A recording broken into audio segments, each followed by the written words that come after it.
Je suis rentrée à l'IFAS dans l'idée de faire le métier de psychothérapeute pour ma retraite. Mon parcours de vie fait que je savais que je n'aurais pas de retraite parce que je n'ai pas suffisamment cotisé. Donc c'était dans cet esprit-là d'en faire un métier qui soit un métier passionnant, dans lequel je puisse m'épanouir.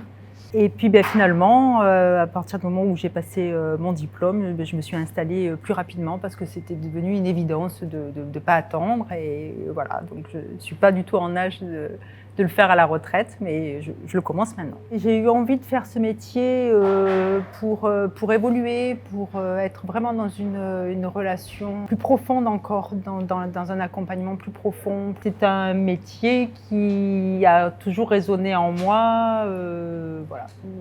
Enfant, je pense qu'à l'âge de 10 ans, j'ai su que je voulais être dans un métier d'écoute et d'aide à la personne. Et ça m'a paru plus facile de passer par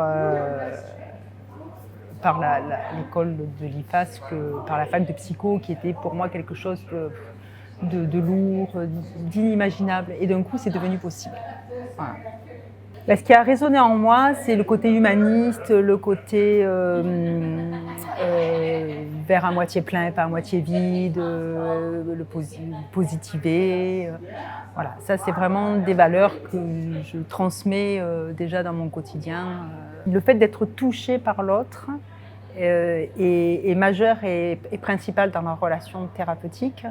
Et c'est ça qui m'a vraiment plu, de s'autoriser à être touché, et que le fait d'être touché, ça permet une relation d'aide et de réparation. Voilà. Et ça, c'est vraiment propre à l'IFAS.